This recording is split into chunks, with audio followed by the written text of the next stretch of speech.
Arthur Conan Doyle, Espanto en las alturas. Ha quedado descartada por cuantos han entrado a fondo en el estudio del caso la idea de que el relato extraordinario conocido con el nombre de Notas Fragmentarias de Joyce Armstrong, sea una complicada y macabra broma tramada por un desconocido que poseía un sentido perverso del humorismo. Hasta el maquinador más fantástico y tortuoso vacilaría ante la perspectiva de ligar sus morbosas alucinaciones con sucesos trágicos y fehacientes para darles una mayor credibilidad. A pesar de que las afirmaciones hechas en esas notas sean asombrosas y lleguen incluso hasta la monstruosidad, lo cierto es que la opinión general se está viendo obligada a darlas por auténticas, y resulta imprescindible que reajustemos nuestras ideas de acuerdo con la nueva situación. Según parece, este mundo nuestro se encuentra ante un peligro por demás extraño e inesperado, del que únicamente lo separa un margen de seguridad muy ligero y precario. En este relato, en el que se transcribe el documento original en su forma, que es por fuerza algo fragmentaria, trataré de exponer ante el lector el conjunto de los hechos hasta el día de hoy, y como prefacio a lo que voy a narrar, diré que si alguien duda de lo que cuenta Joyce Armstrong, no puede ponerse ni por un momento en tela de juicio todo cuanto se refiere al teniente Mirle, reverendo número y a Mr. Harry Connor, que halló su fin, sin ninguna duda posible, de la manera que en el documento se describe. Las notas fragmentarias de Joyce Armstrong fueron encontradas en el campo conocido con el nombre de Loverhay Cook, que queda a 1 milla al oeste de la aldea de Bitiam, en la divisoria de los condados de Kent y de Sussex. El día 15 del pasado mes de septiembre, James Flynn, un peón de labranza que trabaja con el agricultor Mate Dodd, de la granja Chanutry, de Bitiam, vio una pipa de palo de rosa, cerca del sendero que rodea el cierre de arbustos de Loverhay Cook. A pocos pasos de distancia recogió unos prismáticos rotos.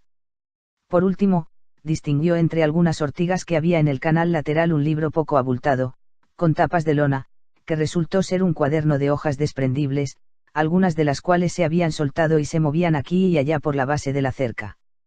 El campesino las recogió, pero algunas de esas hojas, y entre ellas la que debía ser la primera del cuaderno, no se encontraron por más que se las buscó, y esas páginas perdidas dejan un vacío lamentable en este importantísimo relato. El peón entregó el cuaderno a su amo, y éste, a su vez, se lo mostró al doctor Hora Majestad Atherton, de Hartfield. Este caballero comprendió en el acto la necesidad de que tal documento fuese sometido al examen de un técnico, y con ese objeto lo hizo llegar al Club Aéreo de Londres, donde se encuentra actualmente. Faltan las 2 primeras páginas del manuscrito, y también ha sido arrancada la página final en que termina el relato, sin embargo, su pérdida no le hace perder coherencia. Se supone que las primeras exponían en detalle los títulos que como aeronauta poseía Mr. Joyce Armstrong, pero esos títulos pueden buscarse en otras fuentes, siendo cosa reconocida por todos que nadie le superaba entre los muchos pilotos aéreos de Inglaterra. Mr. Joyce Armstrong gozó durante muchos años la reputación de ser el más audaz y el más cerebral de los aviadores. Esa combinación de cualidades lo puso en condiciones de inventar y de poner a prueba varios dispositivos nuevos entre los que está incluido el hoy corriente mecanismo giroscópico bautizado con su apellido. La parte principal del manuscrito está escrita con tinta y buena letra. Pero, unas cuantas líneas del final lo están a lápiz y con letra tan confusa, que resultan difíciles de leer. Para ser exactos, diríamos que están escritas como si hubiesen sido garrapateadas apresuradamente desde el asiento de un aeroplano en vuelo. Conviene que digamos también que hay varias manchas, tanto en la última página como en la tapa exterior, y que los técnicos del Ministerio del Interior han dictaminado que se trata de manchas de sangre, sangre humana probablemente y, sin duda alguna, de animal mamífero. Como en esas manchas de sangre se descubrió algo que se parece extraordinariamente al microbio de la malaria, y como se sabe que Joyce Armstrong padecía de fiebres intermitentes, podemos presentar el caso como un ejemplo notable de las nuevas armas que la ciencia moderna ha puesto en manos de nuestros detectives. Digamos ahora algunas palabras acerca de la personalidad del autor de este relato que hará época. Según lo que afirman los pocos amigos que sabían en verdad algo de Joyce Armstrong, era este un poeta y un soñador, además de mecánico e inventor. Disponía de una fortuna importante, y había invertido buena parte de ella en su afición al vuelo. En sus cobertizos de las proximidades de Devizes tenía 4 aeroplanos particulares, y se asegura que en el transcurso del año pasado realizó no menos de 170 vuelos. Era hombre reservado y sufría de accesos de misantropía. En esos accesos esquivaba el trato con los demás. El capitán Dangerfield, que era quien más a fondo le trataba, afirma que en ciertos momentos la excentricidad de su amigo amenazaba con adquirir contornos de algo más grave. Una manifestación de esa excentricidad era su costumbre de llevar una escopeta en su aeroplano. Otro detalle característico era la impresión morbosa que produjo en sus facultades el accidente del teniente Mirle. Este había caído desde una altura aproximada de 30.000 pies, cuando intentaba superar la marca. Aunque su cuerpo conservó su apariencia de tal, la verdad horrible fue que no quedó el menor rastro de su cabeza. Joyce Armstrong, según cuenta Dangerfield, planteaba en toda reunión de aviadores la siguiente pregunta, subrayada con una enigmática sonrisa: ¿quieren decirme a dónde fue a parar la cabeza de Mirle? En otra ocasión, estando de sobremesa en el comedor común de la Escuela de Aviación de Salisbury Plain, planteó un debate acerca de cuál sería el mayor peligro permanente con el que tendrían que enfrentarse los aviadores. Después de escuchar las opiniones que allí se fueron exponiendo acerca de los baches aéreos, la construcción defectuosa y la pérdida de velocidad, al llegarle el turno para exponer su opinión, se encogió de hombros y rehusó hacerlo, dejando la impresión de que no estaba conforme con ninguna de las expuestas por sus compañeros. No estará de más que digamos que, al examinar sus asuntos particulares, después de la total desaparición de este aviador, se vio que lo tenía todo arreglado con tal exactitud que parece indicar que había tenido una fuerte premonición de la catástrofe. Hechas estas advertencias esenciales, paso a copiar la narración al pie de la letra, empezando en la página 3 del ensangrentado cuaderno. Sin embargo, durante mi cena en Reims con Coselli y con Gustavo Raymond, pude convencerme de que ni el uno ni el otro habían percibido ningún peligro especial en las capas más altas de la atmósfera. No les expuse lo que pensaba, pero como estuve tan próximo a ese peligro, tengo la seguridad de que si ellos lo hubiesen percibido de una manera parecida, habrían expuesto, sin duda alguna, lo que les había ocurrido. Ahora bien, esos dos aviadores son hombres hueros y vanidosos, que solo piensan en ver sus nombres en los periódicos. Es interesante hacer constar que ni el uno ni el otro pasaron nunca mucho más allá de los 20.000 pies de altura. Todos sabemos que en algunas ascensiones en globo y en la escalada de montaña se ha llegado a cifras más elevadas. Tiene que ser bastante más allá de esa altura cuando el aeroplano penetra en la zona de peligro, dando siempre por bueno el que mis barruntos y corazonadas sean exactos. La aviación se practica entre nosotros desde hace más de 20 años, y surge en el acto la siguiente pregunta: ¿por qué este peligro no se ha descubierto hasta el día de hoy? La respuesta es evidente. Antaño, cuando se pensaba que un motor de 100 caballos de las marcas Gnome o Green bastaba y sobraba para todas las necesidades, los vuelos eran muy limitados. En la actualidad, cuando el motor de 300 caballos es la regla y no la excepción, el vuelo hasta las capas superiores de la atmósfera se ha hecho fácil y es más corriente. Algunos de nosotros podemos recordar que, siendo jóvenes, Garros conquistó celebridad mundial alcanzando los 1900 pies de altura y que sobrevolar los Alpes fue juzgado hazaña extraordinaria. En la actualidad, la norma corriente es inconmensurablemente más elevada, y se hacen 20 vuelos de altura al año por cada uno de los que se hacían en épocas pasadas. Muchos de esos vuelos de altura se han acometido sin daño alguno. Los 30.000 pies han sido alcanzados una y otra vez sin más molestias que el frío y la dificultad de respirar. ¿Qué demuestra esto? Un visitante ajeno a nuestro planeta podría realizar 1000 descensos en este sin ver jamás un tigre. Sin embargo, los tigres existen, y si ese visitante descendiera en el interior de una selva, quizá fuese devorado por ellos. Pues bien, en las regiones superiores del aire existen selvas y habitan en ellas cosas peores que los tigres. Yo creo que se llegará, andando el tiempo, a trazar mapas exactos de esas selvas y junglas. Hoy mismo podría yo citar los nombres de dos de ellas. Una se extiende sobre el distrito Pau-Biarritz, en Francia, la otra queda exactamente sobre mi cabeza en este momento, cuando escribo estas líneas en mi casa de Wiltshire. Y estoy por creer que existe otra en el distrito de Homburg-Wiesbaden. Empecé a pensar en el problema al ver cómo desaparecían algunos aviadores. Claro está que todo el mundo aseguraba que habían caído en el mar, pero yo no me quedé en modo alguno satisfecho con esa explicación. Por ejemplo, el caso de Berrier en Francia, su aparato fue encontrado en las proximidades de Bayona, pero nunca se descubrió el paradero de su cadáver. Vino después el caso de Baster, que desapareció, aunque su motor y una parte del armazón de hierro fueron descubiertos en un bosque de Leicestershire. El doctor Middleton, de Amesbury, que seguía el vuelo de ese aviador por medio de un telescopio, declara que un momento antes de que las nubes ocultasen el campo visual, vio cómo el aparato, que se encontraba a enorme altura, picó súbitamente en línea perpendicular hacia arriba, y dio una serie de respingos sucesivos de que él jamás habría creído capaz a un aeroplano. Esa fue la última visión que se tuvo de Baxter. Se publicaron en los periódicos cartas, pero no se llegó a nada concreto. Ocurrieron otros casos similares, y de pronto se produjo la muerte de Harry Connor. Qué cacareo se armó a propósito del misterio sin resolver que se encerraba en los aires. Y cuántas columnas se imprimieron a ese respecto en los periódicos populares, pero que, poco se hizo para llegar hasta el fondo mismo del problema. Harry Connor descendió desde una altura ignorada y lo hizo en un fantástico planeo. No salió del aparato y murió en su asiento de piloto. ¿De qué murió? Enfermedad cardíaca, dijeron los médicos. Tonterías. El corazón de Connor funcionaba tan a la perfección como funciona el mío. ¿Qué fue lo que dijo Venables? Venables fue el único que estaba a su lado cuando Connor murió. Dijo que el piloto temblaba y daba la impresión de un hombre que ha sufrido un susto terrible. Murió de miedo, afirmó Venables, pero no podía imaginarse qué fue lo que le asustó. Una sola palabra pronunció el muerto delante de Venables, una palabra que sonó algo así como monstruoso. En la investigación judicial no consiguieron sacar nada en limpio. Pero yo sí que pude sacar. Monstruos. Esa fue la última palabra que pronunció el pobre Harry Connor. Y, en efecto, murió de miedo, tal y como opinó Venables. Tenemos luego el caso de la cabeza de Mirle.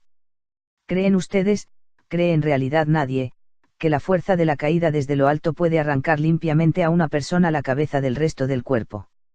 Bien, quizá eso sea posible, pero yo al menos no he creído nunca que a Mirle le ocurriese una cosa semejante. Tenemos, además, la grasa con que estaban manchadas sus ropas, alguien declaró en la investigación que estaban pegajosas de grasa.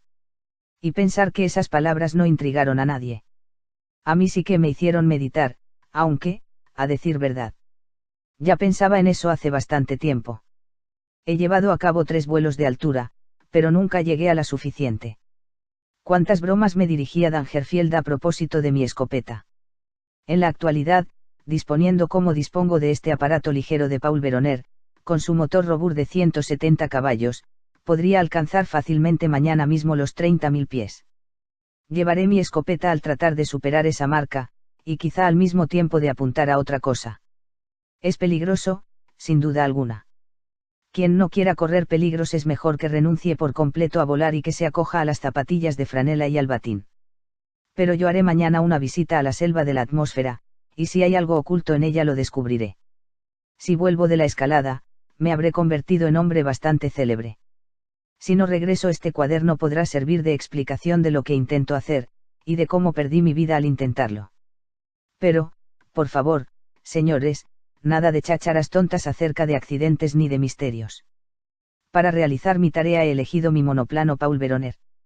Cuando se trata de hacer algo práctico, no hay nada como el monoplano. Ya Beaumont lo descubrió en los primeros días de la aviación. Empezando porque no le perjudica la humedad, y se tiene la impresión en todo momento de que se vuela entre nubes. Este aparato mío es un pequeño y simpático modelo, que me responde lo mismo que responde a las riendas un caballo de boca blanda. El motor es un Robur de 6 cilindros, que desarrolla una potencia de 175 caballos. Dispone de todos los adelantos modernos, fuselaje cerrado, buen tren de aterrizaje, frenos, estabilizadores giroscópicos y 3 velocidades. Se timonea mediante la alteración del ángulo de los planos, de acuerdo con el principio de las persianas de Venecia.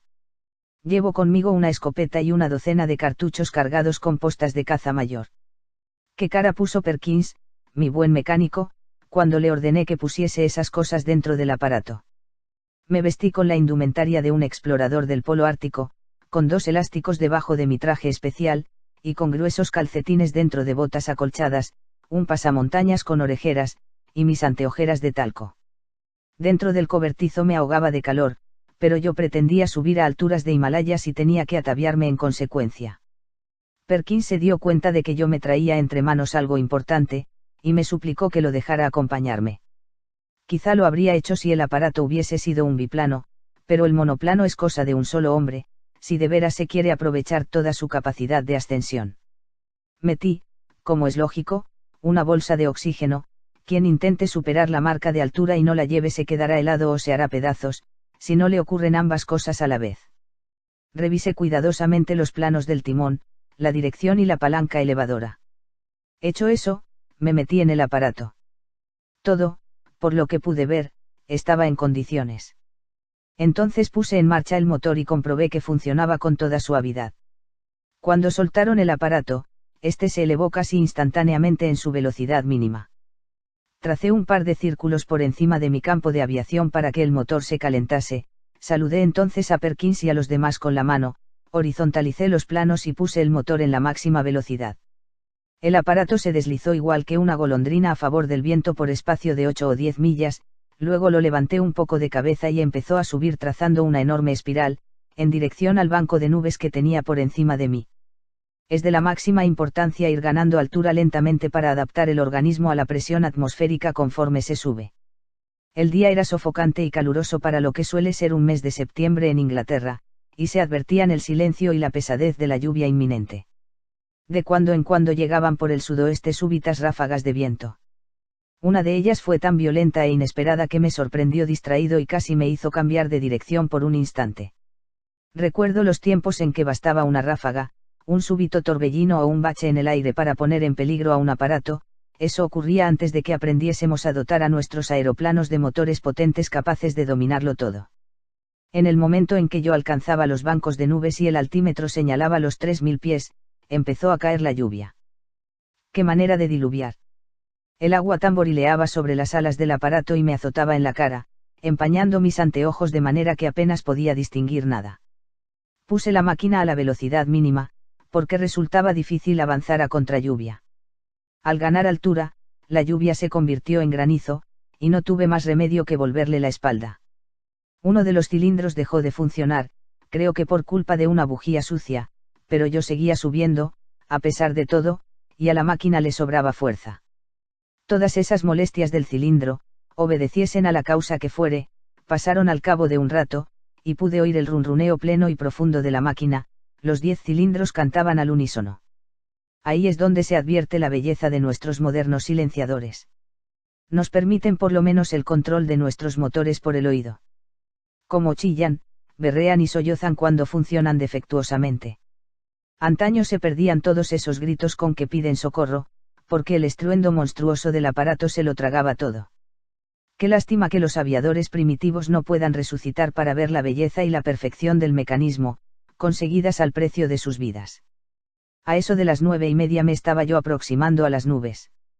Allá abajo, convertida en borrón oscuro por la lluvia, se extendía la gran llanura de Salisbury. Media docena de aparatos volaban llevando pasajeros a una altura de 2000 pies, y parecían negras golondrinas sobre el fondo verde. Supongo que se preguntaban qué diablos hacía yo tan arriba, en la región de las nubes. De pronto se extendió por debajo de mí una cortina gris y sentí que los pliegues húmedos del vapor formaban torbellinos alrededor de mi cara. Experimenté una sensación desagradable de frío y de viscosidad. Pero me encontraba sobre la tormenta de granizo, y eso era una ventaja. La nube era tan negra y espesa como las nieblas londinenses. Anhelando salir de ella, dirigí el aparato hacia arriba hasta que resonó la campanilla de alarma, y advertí que me estaba deslizando hacia atrás. Las alas de mi aparato, empapadas de agua, le habían dado un peso mayor que el que yo pensaba, pero entré en una nube menos espesa y no tardé en superar la primera capa nubosa. Surgió una segunda capa, de color opalino y como deshilachada, a gran altura por encima de mi cabeza. Me encontré, pues, con un techo igualmente blanco por encima mío y con un suelo negro e ininterrumpido por debajo, mientras el monoplano ascendía trazando una espiral enorme entre los dos estratos de nubes. En esos espacios de nube a nube se experimenta una mortal sensación de soledad. En cierta ocasión, se me adelantó una gran bandada de pequeñas aves acuáticas, que volaban rapidísimas hacia occidente. El rápido revuelo de sus alas y sus chillidos sonoros fueron una delicia para mis oídos. Creo que se tratalra de cercetas, pero valgo poco como zoólogo ahora que nosotros los hombres nos hemos convertido en pájaros. Sería preciso que aprendiésemos a conocer a fondo y de una sola ojeada a nuestras hermanas las aves. Por debajo de mí, el viento soplaba con fuerza e imprimía balanceos a la inmensa llanura de nubes. En un momento dado se formó una gran marea, un torbellino de vapores, y a través de su centro, que tomó la configuración de una chimenea, distinguí un trozo del mundo lejano. Un gran biplano blanco cruzó a enorme profundidad por debajo de mí. Me imagino que sería el encargado del servicio matutino de correos entre Bristol y Londres. El agujero provocado por el torbellino de nubes volvió a cerrarse y entonces nada alteró la inmensa soledad en que me encontraba. Poco después de las 10 alcancé el borde inferior del estrato de nubes sobre mí. Estaban formadas por finos vapores diáfanos que se deslizaban rápidamente desde el oeste. Durante todo ese tiempo había ido subiendo de manera constante la fuerza del viento hasta convertirse en una fuerte brisa de 28 millas por hora, según mi aparato. La temperatura era ya muy fría, a pesar de que mi altímetro solo señalaba los 9.000 pies. El motor funcionaba admirablemente, y nos lanzamos hacia arriba con firme runruneo. El banco de nubes era de mayor espesor que lo calculado por mí, pero pude salir de él, poco después, descubriendo un cielo sin nubes y un sol brillante, es decir, todo azul y oro por encima, y todo plata brillante por debajo, formando una llanura inmensa y luminosa hasta perderse de vista. Eran ya más de las 10:15, y la aguja del barógrafo señalaba los 12.800 pies. Seguí subiendo y subiendo, con el oído puesto en el profundo runruneo de mi motor y los ojos clavados tan pronto en el indicador de revoluciones, como en el marcador del combustible y en la bomba de aceite. Con razón se afirma que los aviadores son gente que no conoce el miedo. La verdad es que tienen que pensar en tantas cosas, que no les queda tiempo para preocuparse de sí mismos. Fue en ese momento cuando advertí la poca confianza que se podía tener en la brújula al alcanzar determinadas alturas. A los 15.000 pies, la mía señalaba hacia occidente. Con un punto de desviación hacia el sur, pero el sol y el viento me proporcionaron la orientación exacta. Esperaba encontrar en semejantes alturas una inmovilidad absoluta, pero a cada 1.000 pies de nueva elevación, el viento adquiría mayor fuerza. Mi aparato gruñía y se estremecía en todas sus junturas y remaches cuando se ponía de cara al viento, y era arrastrado lo mismo que una hoja de papel cuando yo lo frenaba para hacer un viraje, resbalando a favor del viento a una velocidad superior quizá a la que ha viajado mortal alguno. Sin embargo, tenía que seguir haciendo virajes a sotavento, porque lo que me proponía no era únicamente superar la marca de altura. Según todos mis cálculos, mi selva aérea quedaba por encima del pequeño Wiltshire, y todo mi esfuerzo resultaría perdido si saliese a la superficie superior del estrato de nubes más allá de ese punto. Cuando alcancé los 19.000 pies de altura, a eso del mediodía, el viento soplaba con tal fuerza que no pude menos que observar con algo de preocupación los sostenes de mis alas, temiendo que de un momento a otro estallasen, o se aflojasen. Llegué incluso a soltar el paracaídas que llevaba detrás y aseguré su gancho en la argolla de mi cinturón de cuero, para estar preparado por si ocurría lo peor. Había llegado el momento en que la más pequeña chapucería en la tarea del mecánico se paga con la vida del aviador. El aparato, sin embargo, resistió valerosamente. Todas las fibras y tirantes zumbaban y vibraban lo mismo que cuerdas de arpa bien templada, pero resultaba magnífico ver cómo el aparato seguía imponiéndose a la naturaleza y enseñoreándose del firmamento, a pesar de todos los golpes y sacudidas. Algo hay, sin duda alguna, de divino en el hombre mismo para que haya podido superar las limitaciones que parecían serle impuestas por la creación, para superarlas, además, con el desprendimiento, el heroísmo y la abnegación que ha demostrado en esta conquista del aire. Que se callen los que hablan de que el hombre degenera. ¿En qué época de los anales de nuestra raza se ha escrito hazaña como la de la aviación? Estos eran los pensamientos que circulaban por mi cerebro mientras trepaba por aquel monstruoso plano inclinado, y el viento me azotaba unas veces en la cara y otras me silbaba detrás de las orejas, y el país de nubes que quedaba por debajo de mí se hundía a distancia tal, que los pliegues y montículos de plata habían quedado alisados y convertidos en una llanura resplandeciente. Pero tuve de pronto la sensación de algo horrible y sin precedentes. Antes había tenido conciencia práctica de lo que suponía encontrarse metido dentro de un torbellino, pero jamás en un torbellino de semejante magnitud. Aquella enorme y arrebatadora riada de viento de que he hablado ya, tenía, según parece, dentro de su corriente, unos remolinos tan monstruosos como ella. Me seis arrastrado súbitamente y sin un segundo de advertencia hasta el corazón de uno de ellos. Giré sobre mí mismo por espacio de un par de minutos con tal velocidad que perdí casi el sentido, y de pronto caí a plomo, sobre el ala izquierda, dentro de la hueca chimenea que formaba el eje de aquel. Caí lo mismo que una piedra, y perdí casi 1.000 pies de altura. Solo gracias a mi cinturón permanecí en mi asiento, y el golpe de la sorpresa y la falta de respiración me dejaron tirado y casi insensible, de bruces sobre el costado del fuselaje. Pero yo he sido siempre capaz de realizar un esfuerzo supremo, ese es mi único gran mérito como aviador. Tuve la sensación de que el descenso se retardaba. El torbellino tenía más bien forma de cono que de túnel vertical, y yo me había metido durante mi ascensión en el vértice mismo. Con un tirón terrorífico, echando todo mi peso a un lado, enderecé los planos del timón y me zafé del viento. Un instante después salí como una bala de aquel oleaje y me deslizaba suavemente por el firmamento abajo. Después, zarandeado, pero victorioso, dirigí la cabeza del aparato hacia arriba y reanudé mi firme esfuerzo por la espiral hacia lo alto. Di un gran rodeo para evitar el punto de peligro del torbellino, y no tardé en hallarme a salvo por encima suyo. Muy poco después de la 1 me encontraba a 21.000 pies sobre el nivel del martes. Vi jubiloso que había salido por encima del huracán, y que el aire se iba calmando más y más a cada 100 metros que subía. Por otro lado, la temperatura era muy fría, y sentí las náuseas características que se producen por el enrarecimiento del aire. Desatornillé por vez primera la boca de mi bolsa de oxígeno y aspiré de cuando en cuando una bocanada del gas reconfortante. Lo sentía correr por mis venas igual que una bebida cordial, y me sentí jubiloso casi hasta el punto de la borrachera. Me puse a gritar y cantar a medida que me remontaba cada vez más arriba, dentro de un mundo exterior helado y silencioso. Para mí es cosa completamente clara que la insensibilidad que se apoderó de Gleiser, y en menor grado de Cosmel, cuando, en 1862, llegaron en su ascensión en globo hasta la altura de 30.000 pies, fue causada por la extraordinaria velocidad con que se realiza una subida perpendicular.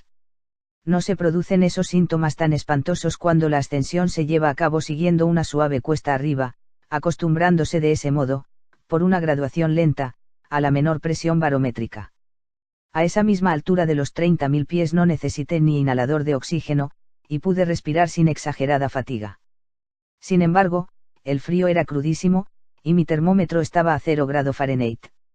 A la 1:30 me hallaba yo casi a 7 millas por encima de la superficie de la Tierra, y seguía elevándome más y más. Comprobé, sin embargo, que el aire rarificado presentaba un apoyo mucho menos sensible a mis planos, y en consecuencia fue necesario rebajar mucho mi ángulo de ascenso. Era evidente que a pesar de lo ligero de mi peso y de la gran fuerza de mi motor, llegaría a un punto del que no podría pasar. Para empeorar la situación aún más, una de las bujías empezó a fallar otra vez, y el motor producía explosiones intermitentes a destiempo. Se me angustió el corazón temiendo que iba a fracasar. Fue en esos momentos cuando me ocurrió una cosa extraordinaria. Sentí que pasaba por mi lado y que se me adelantaba algo sibilante que dejaba un reguero de humo y que estalló con un ruido estrepitoso y siseante, despidiendo una nube de vapor. De momento no pude imaginarme lo que había ocurrido. Luego, recordé que la Tierra sufre un constante bombardeo de piedras meteóricas, y que apenas sería habitable si esas piedras no se convirtiesen casi siempre en vapor al entrar en las capas exteriores de la atmósfera. He ahí un peligro más para el aviador de las grandes alturas, lo digo porque pasaron por mi lado otras dos cuando estaba acercándome a la marca de los 40.000 pies. No me cabe la menor duda de que ese peligro ha de ser muy grande en el borde de la envoltura de la Tierra. La aguja de mi barógrafo marcaba 41.300 pies, cuando me di cuenta de que ya no podía seguir subiendo. Físicamente, el esfuerzo no era todavía tan grande que me resultase insoportable, pero mi aparato sí que había llegado a su límite. El aire rarificado no presentaba seguro apoyo a las alas, y el menor movimiento se convertía en un deslizamiento lateral, también sus controles respondían como con pereza. Quizás si el motor hubiese funcionado de una manera perfecta, habríamos podido subir otro millar de pies, pero seguía teniendo fallos, y 2 de los 10 cilindros parecían estar inutilizados. Si yo no había alcanzado aún la zona del espacio que venía buscando, era evidente que ya no tropezaría con ella en este viaje. Y no sería posible que la hubiese alcanzado ya.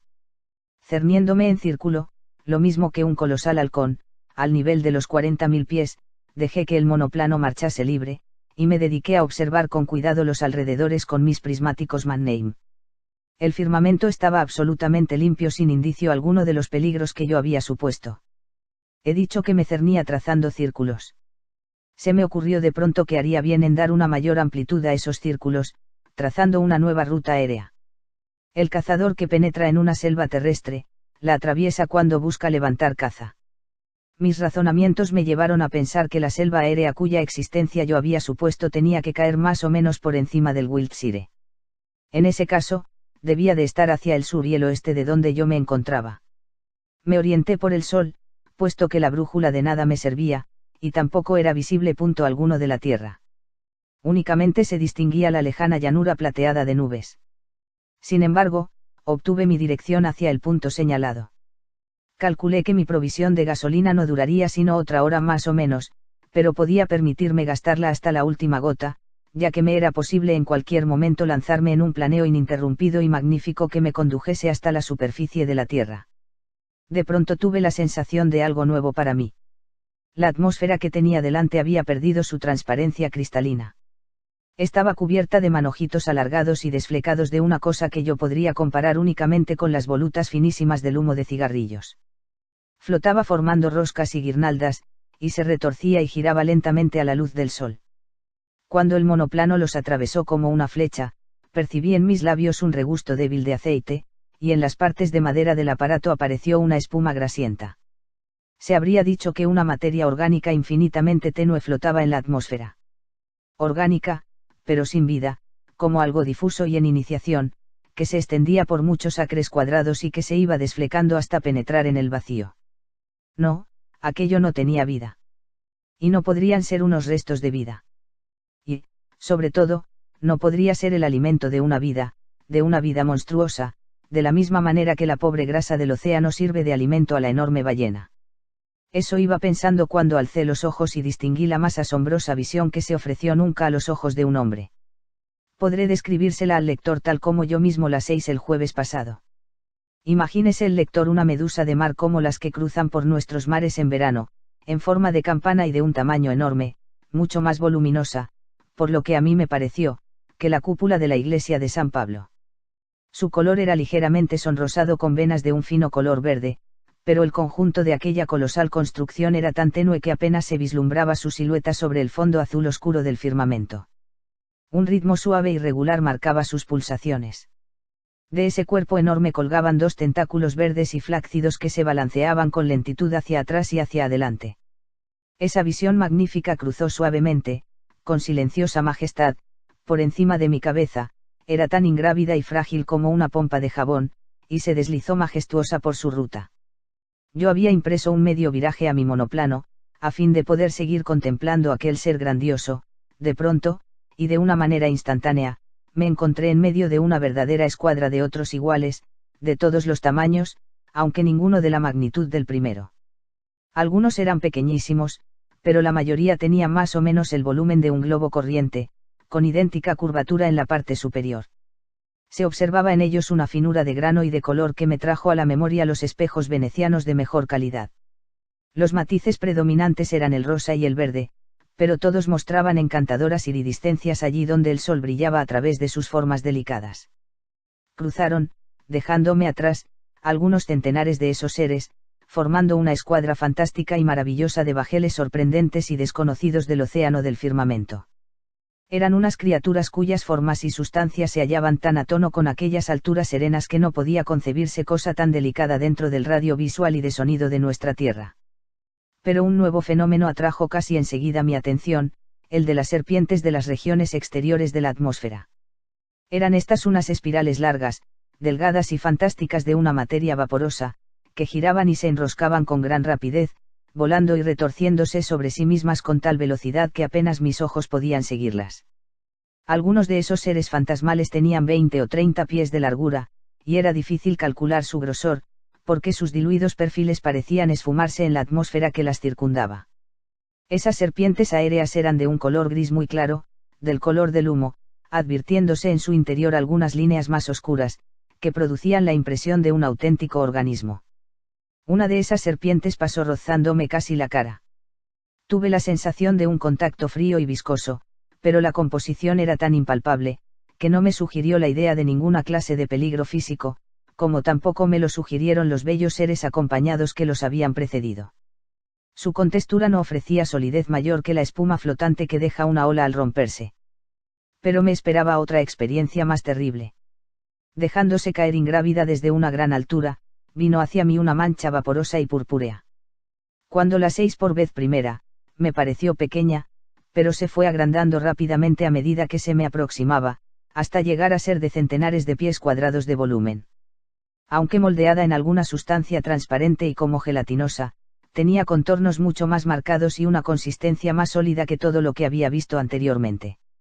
Se advertían también más detalles de que poseía una organización física, destacaban de una manera especial dos láminas circulares, enormes y sombreadas, a uno y otro lado, que podían ser sus ojos, y entre las dos láminas un saliente blanco perfectamente sólido, que presentaba la curvatura y la crueldad del pico de un buitre.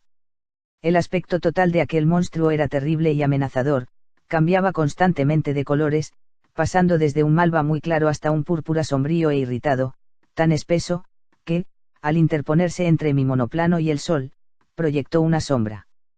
En la curva superior de su cuerpo inmenso se distinguían tres grandes salientes que solo se me ocurre comparar con enormes burbujas, y al contemplarlas quedé convencido de que estaban repletas de algún gas extraordinariamente ligero, con el fin de sostener la masa informe y semisólida que flota en el aire rarificado.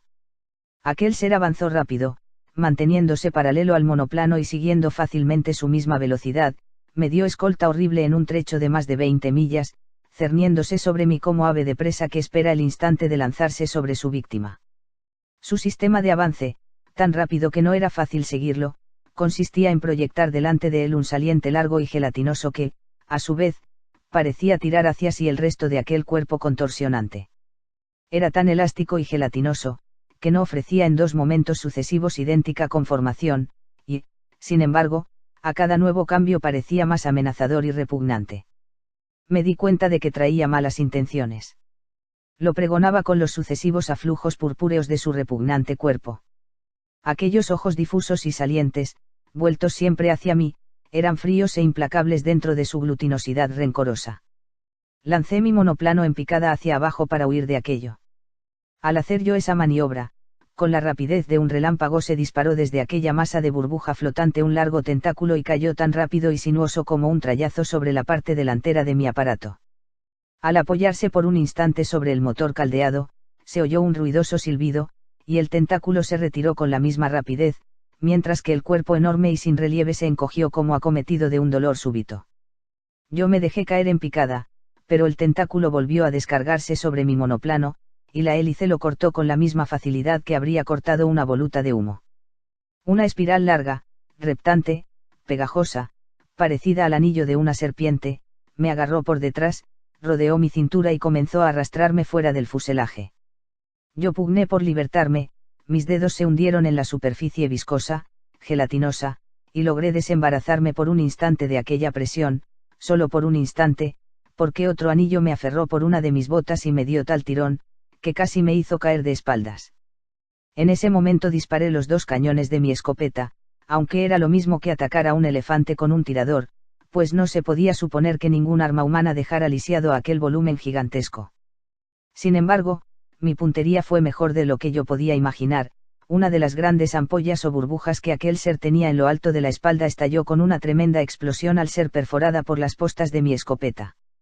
Había acertado en mi suposición, aquellas vejigas enormes y transparentes encerraban un gas que las distendía con su fuerza elevadora, el cuerpo enorme y de aspecto de nube cayó instantáneamente de costado, en medio de retorcimientos desesperados para volver a encontrar el equilibrio, y mientras tanto el pico blanco castañeteaba y jadeaba, presa de una furia espantosa.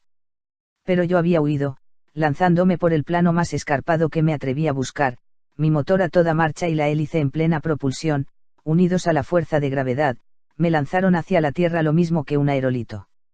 Al volver la vista, que la mancha informe y purpúrea se empequeñecía rápidamente hasta fundirse en el azul del firmamento que tenía detrás. Yo me encontraba fuera de la selva mortal de la región exterior de la atmósfera. Cuando me fuera de peligro, cerré la válvula del combustible del motor, porque no hay nada que destroce tan rápidamente a un avión como el lanzarse con toda la potencia del motor en marcha desde gran altura. Fue el mío un vuelo planeado magnífico, en espiral, desde casi 8 millas de altura primero, hasta el nivel del banco de nubes de plata, después, hasta la nube tormentosa del estrato inferior, y, por último, atravesando los goterones de lluvia, hasta la superficie de la tierra. Al salir de las nubes, distinguí por debajo de mí el canal de Bristol, Pero como aún me quedaba en el depósito algo de gasolina, me metí 20 millas tierra adentro antes de aterrizar en un campo que quedaba a media milla de la aldea de Ascombe. Un automóvil que pasaba por allí me cedió 3 latas de gasolina, y a las 6:10 de aquella tarde logré posarme suavemente en un prado de mi propia casa, en Devices, después de una excursión que ningún ser humano ha realizado jamás, quedando con vida para contarlo.